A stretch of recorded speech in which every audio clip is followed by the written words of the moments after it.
Bonjour à toutes et à tous, très heureux de vous retrouver ce matin dans l'OM au café, dernière OM au café de la semaine avant de se retrouver dimanche évidemment pour cette Olympico contre Lyon dimanche à 20h45.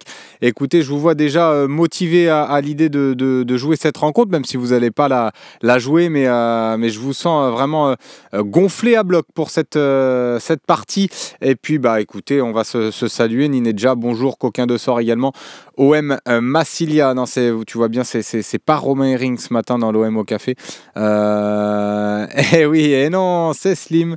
Et exactement, c'est moi ce matin. C'est vrai que Romain Herring, vous ne l'avez pas beaucoup vu cette semaine. Vous l'avez vu qu'une fois, vous m'avez beaucoup vu moi. Ça changera peut-être la semaine prochaine, voilà.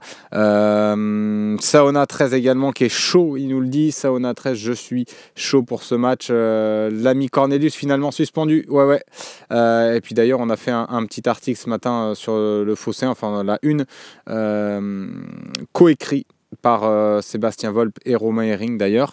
Très bon article, si vous ne l'avez pas encore lu, qui est intéressant à lire. Donc voilà pour la petite info. Et puis il y aura la conférence de presse cet après-midi avec Lilian Brassier. Tiens, Lilian Brassier qui sera présent devant la presse avec Roberto De Zerbi. C'est Loïc Lachaud qui sera pour nous pour suivre la conférence de presse.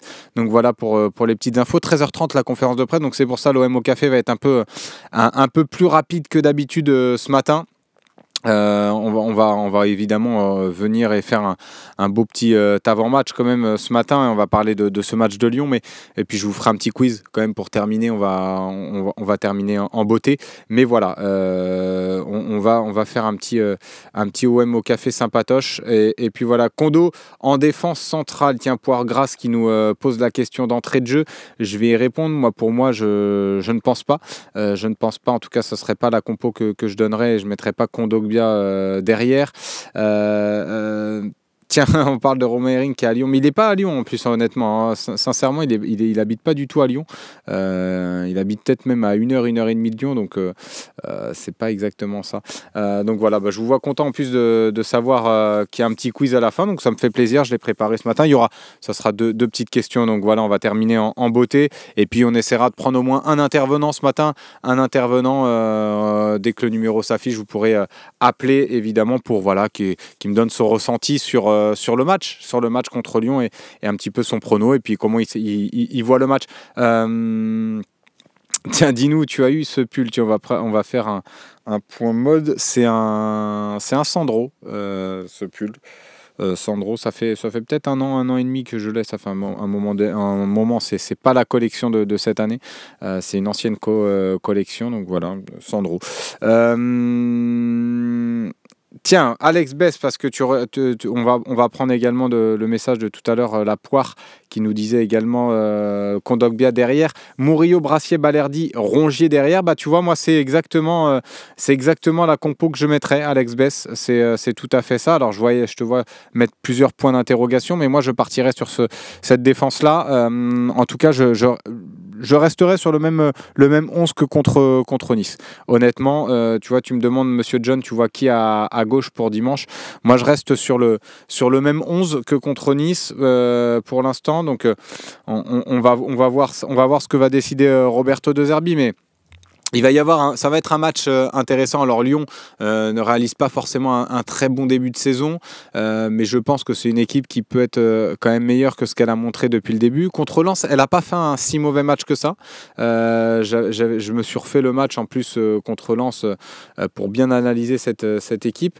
Donc ça va pas être facile. Là, je vois que vous me demandez beaucoup ma compo pour ce week-end. Je vais vous la donner parce que Charlie Goyard, tu me demandes Wai ou Mopé. Ça va être compliqué de faire un choix entre les deux. Moi, j'opterais plutôt sur le profil pour un Eli Wai, par exemple, mais au vu de l'état de forme et de la confiance peut-être de Denis Mopé, je mettrais Mopé ce week-end. Mais c'est vraiment le petit hic sur ma compo où j'ai un gros doute, mais sinon, moi, je pars sur le même 11 que contre Nice, exactement le même, donc à savoir Murillo, Balerdi, Brassier, Rongier, Kondogbia, Aubière, Greenwood, Harit et Luis Enrique, et et donc Eli Wahi en pointe ou Neal Maupay en fonction de la forme d'Eli Wahi. En fait, c'est que je pense que Eli Wahi est un joueur un peu plus rapide que Neal Maupay. Il peut poser plus de soucis à cette défense-là par ses appels, par sa prise de profondeur aussi. Donc, c'est surtout sur ce profil-là. Après, Maupay, moi, m'a pas déçu contre Nice. Donc honnêtement ça pourrait être ça va se jouer entre les deux. Ouais, exactement, Nico Amskas pour sa vitesse, oui. 13h30 la conf, ouais, exactement, Massilia 25. Ouais, non mais c'est vrai, Ferron Clonbes, que tu dis, Wai avait planté un triplé au parc OL il y a 2 ans. Je la ligne directe, alors bon, ça pas forcément, il n'y a pas forcément de corrélation entre ces matchs à l'époque et ce match-là. Non, mais c'est vrai que dans le profil, Wai pourrait être intéressant face à cette défense assez lente, notamment de Khaled Tachar ou Niakate. Donc moi, c'est plus sur ce point-là que j'axerais la présence d'Eli Wahi. Après, voilà, moi, il y a un débat qui se pose depuis un petit moment. Je vois, c'est sur Amin Harit, également Luis Enrique qui est un petit peu toujours remis en question. Avec Ro ou Enrique aussi, ça va vite, c'est vrai, monsieur John. Et justement, moi, je continuerai à faire confiance à ces hommes-là qui sont décisifs, même pas à l'instar de Greenwood, mais qui est un peu plus intouchable que Harit et Luis Enrique. Pour l'instant, Luis Enrique et Amin Harit, ce qu'on leur reprochait aussi, c'était leur manque d'impact offensif, leur manque de stats. Et depuis le début de saison, ils nous donnent satisfaction sur ce point-là. Alors, certes, dans le jeu, que ce soit même Luis Enrique ou Amin Harit, sont pas forcément très brillants.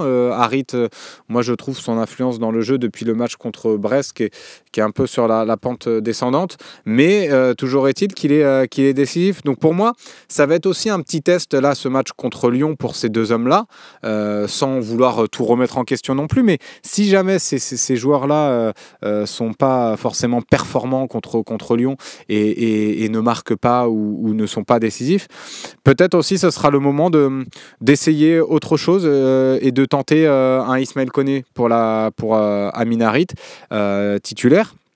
Et un Jonathan Rowe à la place de Luis Enrique. Donc voilà, ça va être aussi un gros test pour eux, ce match-là.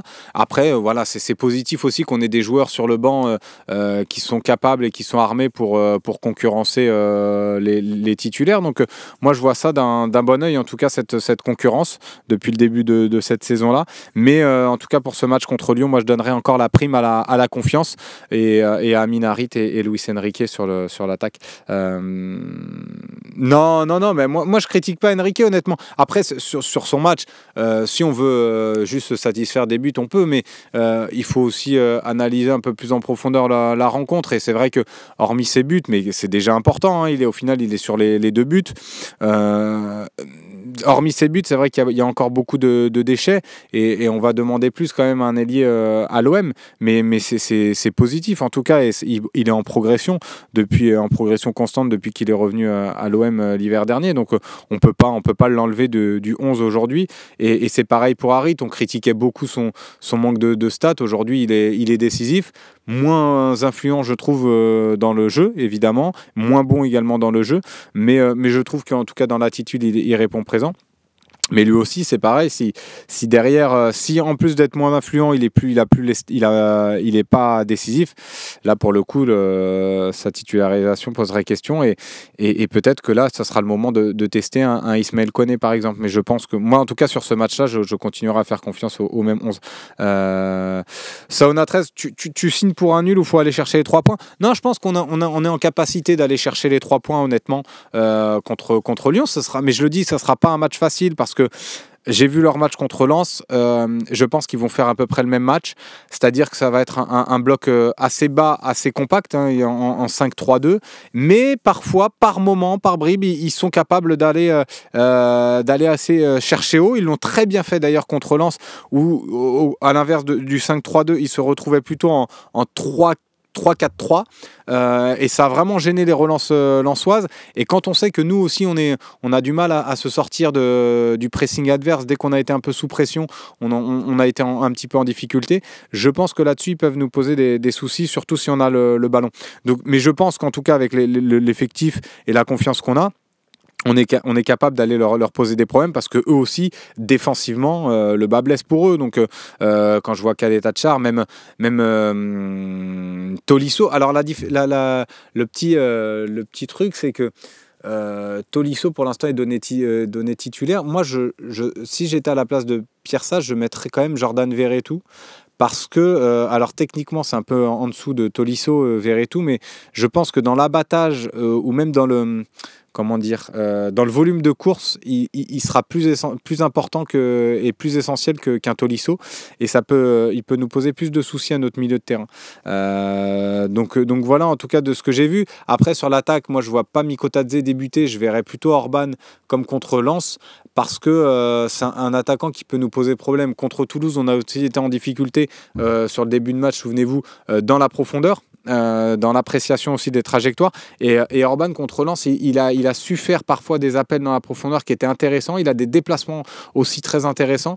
D'ailleurs il marque un but à un moment où il est hors jeu de peu, mais voilà, donc je pense que vraiment ils ont quand même des arguments pour nous poser des soucis. Ça va être un match plutôt serré. Ça va être un match plutôt serré, mais je pense qu'on a les qualités en tout cas pour aller chercher quelque chose. Donc je signerai pas pour un nul, mais voilà. Et si s'il y a défaite, parce que ça peut arriver, j'en tirerai pas non plus de conclusion hâtive en disant ça va être un échec cette saison. On va en perdre des matchs de toute façon, mais en tout cas je pense qu'on a la qualité pour aller déranger cette équipe lyonnaise. Mais attention, moi je serai pas de ceux qui vont dire qu'on va les massacrer assez facilement. Je pense que ça va être vraiment un match assez équilibré. Ça va être un peu le même match que contre Nice, je pense. Je vois bien, ouais, peut-être une victoire, j'ai vu passer dans le chat, peut-être une victoire 2-1. Ça pourrait être un score, tu vois, Massilia 25, tiens, qui le disait.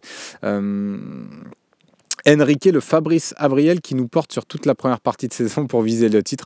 On verra. Moi, je pense qu'on est quand même encore en dessous de certaines équipes à l'heure actuelle. En tout cas, parce qu'on va progresser évidemment. Moi, je trouve que pour l'instant, j'ai pas vu un grand OM depuis le début de la saison. J'ai vu un OM performant par à coup, mais j'ai pas vu encore de match abouti de bout en bout.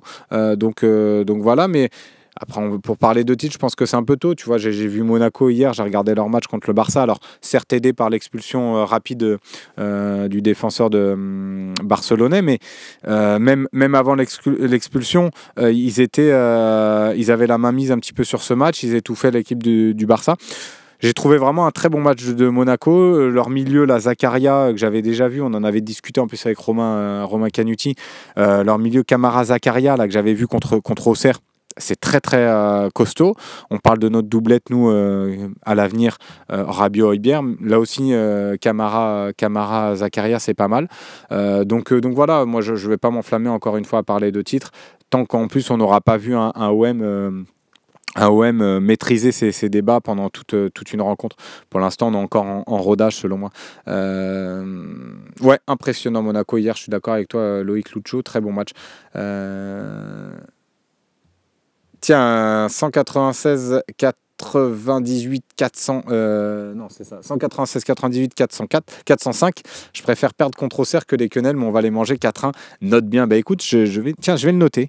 Je te prends au mot, 4-1 pour toi, et on en reparlera lundi. Je prends ton petit prono. C'est marrant ça quand même. Tiens, on va le noter comme ça. Je manquerai pas de te chambrer si jamais t'as pas bon. Tiens, on va continuer à prendre un petit peu les messages. Et toi, ton avis sur l'arbitrage ce week-end, inquiet ou pas? Non, après c'est sûr que Benoît Bastien, ça ne nous a jamais vraiment trop réussi. Après on verra l'arbitrage. Je pense que si vraiment tu étais au-dessus de cette équipe lyonnaise, tu n'auras pas besoin de parler d'arbitrage. Même contre Nice, au final, il n'y a pas eu d'impact sur le résultat. Inquiet, non, honnêtement, je suis pas inquiet, le Goff, sur l'arbitrage, même si je sais que ton message était un petit peu humoristique. Et voilà, on en est à commenter les autres en semaine. Vivement l'an prochain. Ah oui, Rudy Over, tu dis ça par rapport à mon message sur Monaco. Non, mais au final, ça fait partie de nos concurrents, donc c'est important de regarder aussi ces matchs-là pour aussi savoir quand on va les affronter à quoi s'en tenir. Donc je trouve que c'est important quand même de suivre ce que font nos concurrents.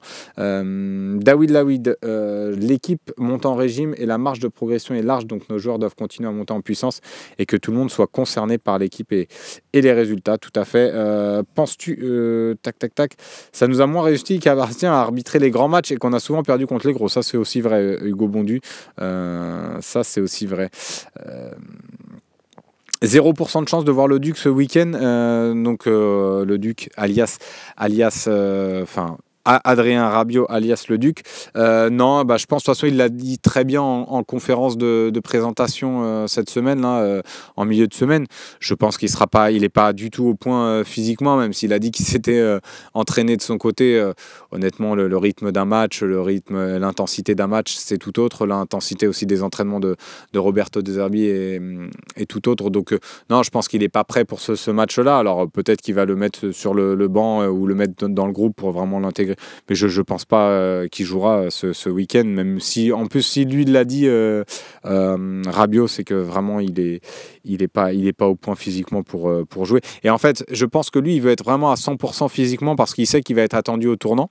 Il sait qu'il va être très, très attendu sur son premier match et il ne veut pas se louper parce que ça va aussi... il va être aussi très très regardé, donc c'est pour ça qu'aussi il veut être à 100%, je pense. Oui, on en sait plus sur un potentiel huis clos contre Angers. Non, après, je pense que ce sera de toute façon un huis clos partiel, parce que c'est que le bas du virage qui a été concerné par les feux d'artifice. Après, on verra, mais je pense qu'on va pas y échapper en tout cas, parce que le match a été arrêté de toute façon. Doflamingo, ouais, tu reconduis à Rongier arrière droit, tout à fait. C'est ce que je disais dans ma compo tout à l'heure. Je pense que ouais, je reconduis Valentin Rongier. Alors, j'ai un peu critiqué parce que j'ai critiqué. Oui, si, parce que j'ai pas trouvé son match très bon, mais voilà, c'était un match vraiment de reprise. C'était la première fois qu'il était titulaire, donc c'était pas facile. Mais je pense qu'il faut aussi lui donner de la confiance et je pense qu'il a aussi de l'avenir sur ce poste-là, un peu à la place de Murillo sur la défense centrale. Donc moi, j'ai envie de lui redonner confiance là, dans un gros match comme ça contre Lyon. Il faut qu'il passe par là. Il m'offre en tout cas plus de garanties aujourd'hui que Momaito qui n'est pas du tout prêt physiquement ou que un Paul Lirola qu'on avait vu aussi en grande difficulté contre Brest ou un Ulysse Garcia. Donc non, moi je préfère honnêtement Valentin Rongier. Alors non, je suis pas sûr que Balerdi soit titulaire, mais aujourd'hui là, vu les absents, je pense qu'il va devoir serrer les dents et ils vont le mettre titulaire. Il était déjà dans le groupe pour Nice, donc c'est qu'il était quelque part apte. Il s'est bien entraîné cette semaine, donc on espère qu'il sera titulaire en tout cas. Sa première n'était pas bonne, mais il n'a pas sombré en seconde. Tout à fait, JRM TRZ. Il s'est repris un petit peu en seconde période. Mais c'est vrai que sa première période a été vraiment délicate pour Valentin Rongier, honnêtement.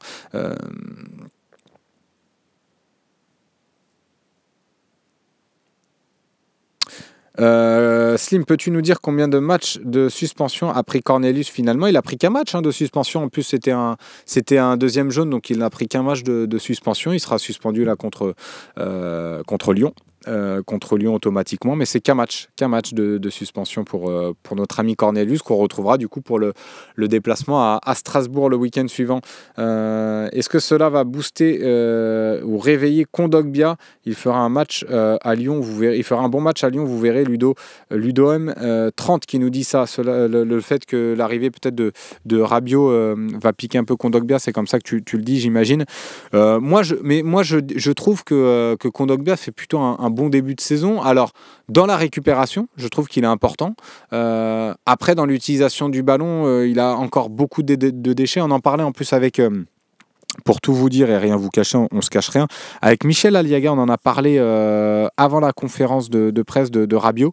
On a pas mal échangé avec lui sur beaucoup de sujets d'ailleurs de l'OM. C'est un grand passionné, donc c'est toujours intéressant d'avoir des débats avec lui. Et on en parlait de Kondogbia et c'est vrai qu'on était d'accord. Alors il fait un gros travail à la récupération, mais par contre après il perd énormément de ballons. Il apporte pas non plus assez, je trouve, offensivement en tout cas. Je pense que le profil de Rabiot, justement, c'est là où il va être intéressant à Rabiot, c'est qu'il est capable aussi d'apporter le danger dans la surface adverse, d'aller casser les lignes, que ce soit par la passe ou par le dribble.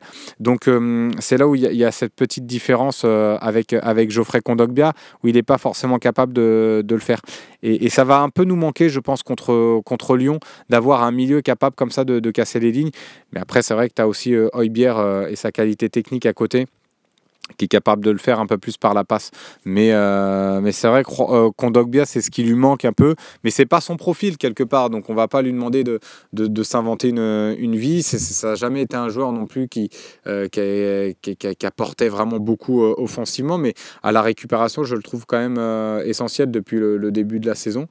Et c'est vrai qu'en tout cas, par rapport à Højbjerg, dans le nombre de ballons récupérés, ils sont à peu près similaires, mais la différence se fait aussi dans son apport technique et dans sa capacité justement à casser les lignes, comme j'ai dit, par la passe ou trouver des angles de passe assez intéressants.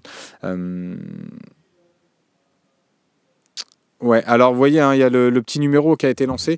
Si vous voulez participer à l'émission, j'ai dit on va prendre une personne qui veut réagir là ce matin sur l'avant-match face à Lyon, comment il voit ce match-là. Donc c'est le 01 87 40 37 47 et le code 801 920 181 dièse évidemment pour ceux qui peuvent et qui ne sont pas au boulot. On sait bien qu'à cet horaire-là, 11h30, c'est un petit peu compliqué des fois pour tout le monde d'avoir le temps de nous appeler.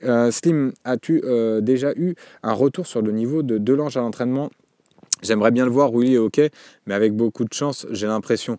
Ouais, alors après, la chance aussi, ça se provoque. Il a eu de la chance sur le renvoi, sur son renvoi sur le coup franc de Boga.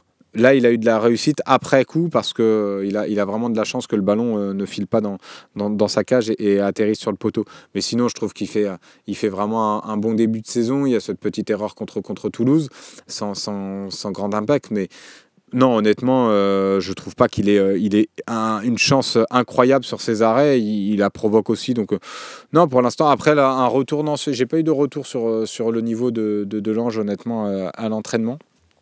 Mais pour l'instant, il n'y a pas de débat possible sur Rouli. Pour moi, il me donne satisfaction pour l'instant. Tiens, je crois qu'on a à nouveau Jeannot qui est avec nous, qui est en ligne ce matin, qui est déjà venu dans plusieurs émissions. Salut Jeannot, est-ce que tu m'entends bien? Ouais, salut Slim, c'est Jeannot. Ouais, nickel, impeccable. Bon, ça fait plaisir de t'avoir dans cet avant-match. Voilà, c'est la petite question évidemment, puisque c'est l'actu chaude de l'Olympique de Marseille avec ce match qui nous attend dimanche soir. Toi, comment tu t'envisages ce match-là? Est-ce que tu crains un peu cette équipe lyonnaise ou au contraire tu penses qu'on va les massacrer comme j'ai pu lire dans le chat? Bon, moi j'espère qu'on va gagner, mais je les crains quand même parce que Lyon c'est l'OM et ils vont se donner à fond. Et moi, mon pronostic c'est si sur les 2 déplacements on fait 4 points, n'importe où, victoire à Lyon ou à Strasbourg, je signe de suite. Ok. Tiens, il y avait le débat là avant que je te prenne à l'antenne sur Rouli. Toi, tu trouves qu'il est chanceux ou tu es satisfait de ce qui te montre depuis le début de saison là? Ben moi je pense que la chance on la provoque. Moi je suis un vieux, j'ai connu Barthez en finale et tout le monde disait il a la baraka mais on le provoque. Donc je suis très satisfait de Rouli et si il a la chance en plus, c'est que du bonus quoi. Tant mieux, hein, il vaut mieux ça qu'on n'a pas eu depuis des années. Ça nous fait du bien. Ouais, c'est clair que ça nous fait du bien. Moi, je partage ton avis là-dessus. Et sur le match contre Lyon, tu as un petit prono parce qu'on m'avait demandé tout à l'heure le prono. Moi, j'avais dit allez 2-1, 2-1 pour l'OM. Mais toi, ton petit prono sur ce match-là? Ah, on va faire un prono du cœur, on va faire 3-2 pour changer un peu.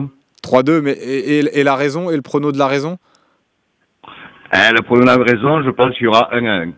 Ah, ouais, d'accord. Donc tu vois aussi un match un petit peu serré. Ok, d'accord. Bon, bah, ça peut être intéressant. Ça peut être intéressant à voir, mais c'est vrai il y en a beaucoup dans le chat qui nous voient vraiment les massacrer. Là, je vois. Ah, tiens, Nico Helmut qui parle de 4-4, virage nord 2-2.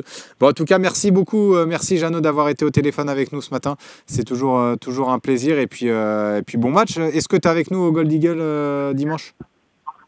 Ouais, oui, je serai là dimanche pour vous voir un peu, pour qu'on se connaisse un peu. Bon, bah, c'est avec grand plaisir. Donc, on se dit à dimanche et puis bon week-end jusqu'à là, jusqu'à dimanche. Et puis, on espère profiter d'un très beau match et puis très belle journée à toi. Et prends note, hein, la conférence de presse tout à l'heure de Lilian Brassier et Roberto De Zerbi. Bonne journée, Jeannot. Ciao, ciao, merci à tous. Merci. Bon voilà, en tout cas, un Jeannot plutôt optimiste dans le prono du cœur, mais finalement, prono de raison 1-1, un petit peu comme Steph OM, donc vous êtes quand même finalement pas si confiant que ça, mais on verra en tout cas. Bon là, on est 11h26, je vous avais dit ce sera un petit OM au café. Si vous avez encore des débats à vouloir mener, je peux prendre encore quelques messages et puis je terminerai par le petit quiz que je vous ai préparé ce matin. Je vous ai dit un petit peu ce que je pensais. Alors Dims, Rabiot sur le banc ou pas sur la feuille de match? Moi je pense qu'il sera même pas dans le groupe, hein, honnêtement. On en saura peut-être plus, là, peut-être la question sera posée à Roberto De Zerbi pour savoir aussi lui comment il le juge pour l'instant sur les premiers entraînements qu'il a pu voir de lui. Et puis voilà. Et puis Massilia 25 sur Oslim, Wai ou Mopé, j'ai répondu. Je pense que moi, dans le profil, j'opterais pour Wai. Après, ça dépendra aussi de sa capacité physique. On sait qu'il était un petit peu diminué, qu'il n'a pas joué non plus contre Nice. Donc, on verra. En tout cas, je pense que Wai pourrait poser de gros problèmes à la défense lyonnaise. Ouais, Nacho, non, mais je le dis, moi, de l'arbitrage, je ne vais pas faire un point sur l'arbitrage. Je pense que si on est au niveau, on n'aura pas besoin de parler d'arbitre. Honnêtement, sur le match contre Lyon. Alors, Bastien, je l'ai dit, il ne nous a jamais vraiment réussi. Dans le chat, on m'a répondu, c'est vrai qu'on n'a jamais joué des gros. On a toujours joué des gros, en fait, quand Bastien nous arbitrait. Donc, ça s'explique aussi le fait que ça ne nous réussisse pas. Mais honnêtement, voilà, moi, je ne vais pas me parler d'arbitrage ce matin. Alors que, bon. On a parlé un petit peu tactique, surtout moi comment je vois Lyon aborder ce match-là, mais l'arbitrage, normalement, il ne devrait pas y avoir d'incidence. Est-ce qu'on risque de subir un gros pressing qui pourrait nous gêner? Mais moi, je l'ai dit en début d'émission, je pense qu'ils vont nous attendre et par moment, ils vont pouvoir nous presser. Alors, Nice l'a fait surtout sur nos 6 mètres, mais je pense que Lyon va le faire un peu plus souvent et de manière aussi un peu plus coordonnée parce que contre Strasbourg, par exemple, on avait suivi un petit peu le match contre Strasbourg et surtout la première période parce qu'on avait fait le talk fin de mercato avec Romain Herring également et Romain Canuti. Et Axel également, Axel OM. Et donc on avait regardé la première mi-temps. Et c'est vrai que là, Lyon pressait très haut, mais pressait mal. Et s'était exposé vraiment à des contres strasbourgeois. Et tu te dis, s'ils pressent exactement de la même manière, ça va être porte ouverte pour des Greenwood, pour Harit, pour Luis Enrique, qui vont pouvoir exploiter vraiment les espaces. Mais contre Lens, j'ai vu une nette amélioration dans ce pressing-là quand ils l'ont fait.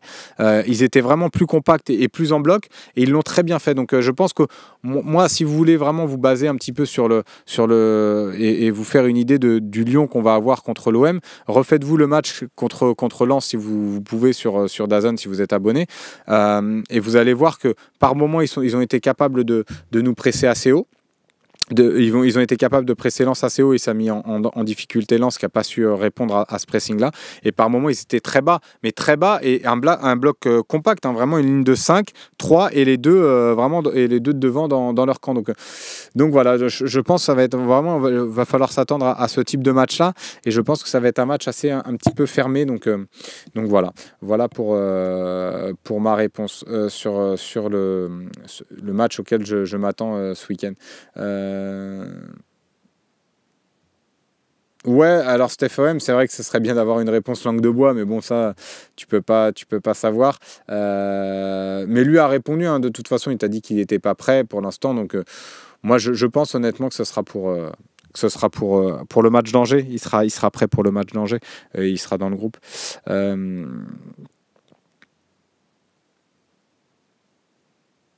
OM Massila, ouais, j'ai répondu. C'est vrai que dans le profil, peut-être que Koné à la place d'Harit, ça pourrait être intéressant. Moi, je donnerai encore la prime à la confiance. Surtout que Koné, en plus, a pas beaucoup de minutes dans les jambes, est revenu de blessure récemment. Donc, je ne pense pas qu'il soit apte forcément à jouer et à être titulaire dans cette rencontre-là. Donc, moi, je continuerai à mettre Harit. Mais en tout cas, on va voir. C'est vrai qu'avec un système en face à 2 pointes, ça peut être intéressant de voir ce que va préparer Roberto De Zerbi. Mais encore une fois, moi, j'ai pas trop d'inquiétude sur la préparation du match de l'entraîneur olympien. Pour moi, nos deux inquiétudes, nos côtés défensifs et notre milieu, moi, c'est l'aspect défensif, moi, qui m'inquiète pour l'instant depuis le début de saison, même si j'étais un peu rassuré individuellement par certains cas, comme Brassier ou Cornelius, qui a fait un bon match, mais bon, qui ne sera pas là contre Lyon. C'est l'aspect défensif, c'est vrai qu'on est vite mis en danger, et face à une attaque comme Lacazette ou Orban, qui prend beaucoup la profondeur et qui est vraiment un attaquant embêtant à marquer, je pense qu'on peut avoir aussi quelques difficultés. Donc ça va être intéressant à voir comment on va répondre. Je l'ai dit, on est encore un peu en rodage, on n'est pas du tout prêt encore à 100%. Donc il y a de l'amélioration pour l'instant parfois dans le jeu, même dans l'animation un peu défensive. On a été un peu mieux des fois contre Nice, même si on a pris l'eau sur la fin. Mais voilà, non, ça va être un match intéressant à suivre et on verra. Verretou titulaire, je pense. Moi, en tout cas, de ce que j'ai vu du début de saison de Lyon, je mettrais Verretou titulaire par rapport à son volume de course, à sa capacité à répéter aussi les efforts. Là où Tolisso ou par exemple même Matic sont un peu en difficulté. D'ailleurs, ils sont un peu blessés, donc je pense que on a des chances de voir Verretou titulaire dimanche. Moi, en tout cas, si j'étais sage, je le mettrais. Allez, bon, on va partir sur le petit quiz puisque vous me le réclamez, notamment OM Massilia. On va partir là-dessus. 2 petites questions et puis après on va se quitter. Tiens, Barre, c'est vrai, très bon match. Je le prendrai bien cet hiver. Ça peut être après Barre, s'il arrive, ce sera aussi pour être titulaire. Là, il sera barré aussi par la concurrence de Merlin. Non, mais je pense pas que ce sera une solution. Mais c'est vrai que je sais que tu penses pas forcément que l'OM sera intéressé, mais dans l'idée, c'est vrai que Barre a fait en tout cas un très bon match contre nous, comme souvent. Non, l'Aveyron OM, Tolisso, il sera dans le groupe, je pense, mais il a été blessé un petit peu contre Lens.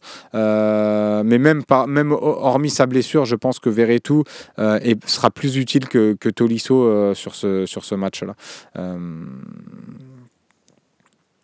En tout cas, ouais, on verra. On ne touche pas Merlin, surtout quand Slim est là.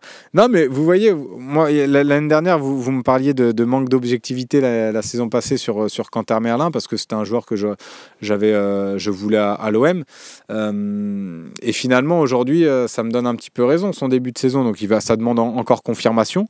Mais ça m'a donné un petit peu raison de garder confiance en lui, en tout cas, parce que je connaissais ses qualités. Mais je sais que vous êtes chambreur aussi dans le chat, ça fait plaisir. Allez, on va partir sur le premier joueur.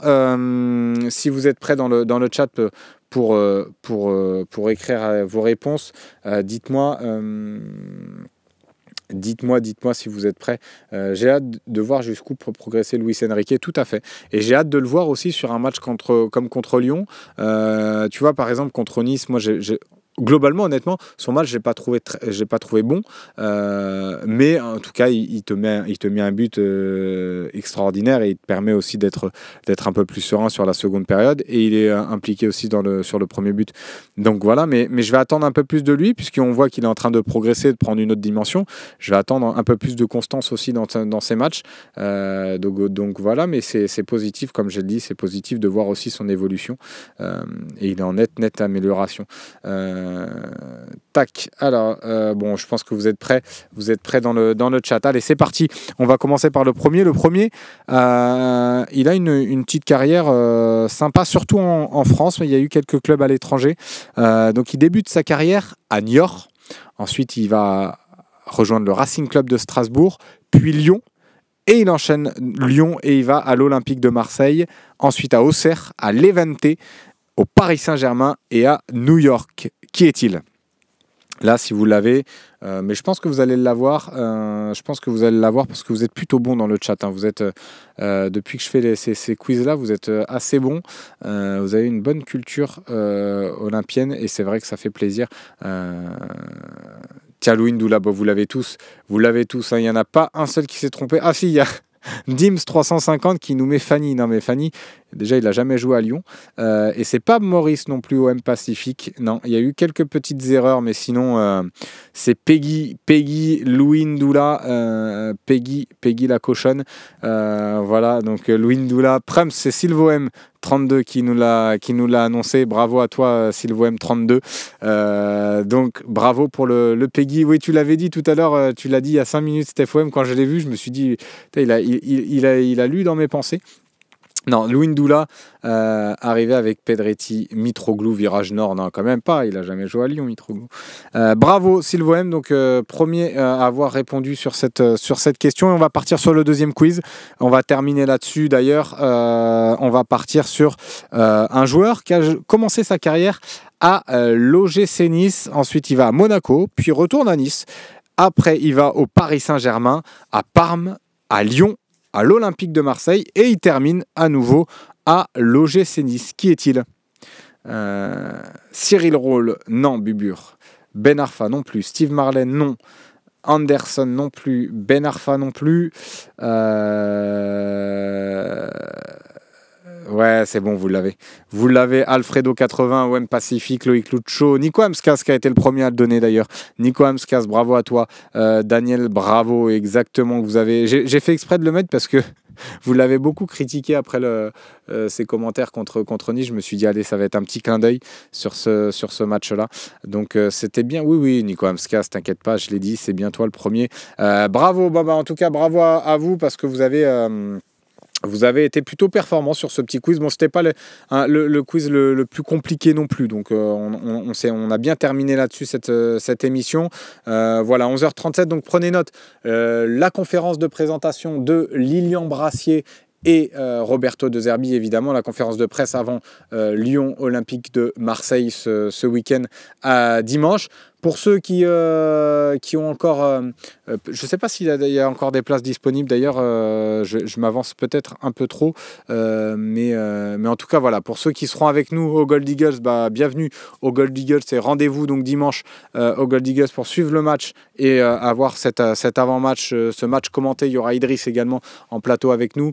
On aura le Romain Herring en direct du stade Groupama Stadium. Donc ça va être un beau dispositif ce week-end. Et puis vous inquiétez pas, vous allez voir nos têtes pour commenter ce match-là. Donc rassurez-vous, cette fois-ci vous allez retrouver Idriss aux commentaires. Donc voilà, pour le plus grand bonheur de tous nos viewers. Voilà, donc pour le petit point match de Lyon. Et la conférence de presse donc à 13h30, je pense que j'ai été complet ce matin. On reste connecté évidemment pour toutes les informations sur le site lefosséen.fr. Et puis, non, qu'aucun de sort, ça sera Loïc Lachaud qui sera à la conférence de presse cet après-midi. Donc voilà, on va préparer tout ça. Rendez-vous à 13h30 donc pour la conf. Et puis, 4 heures de direct, évidemment, ça ne change pas pour le match de dimanche. Donc prise d'antenne à 19h45. Et voilà pour tout. Vous savez tout sur la programmation au Phocéen. Et puis, je vous souhaite à tous une très très belle journée sur lefosséen.fr et même chez vous, évidemment. Et puis surtout, prenez soin de vous. Ciao, ciao.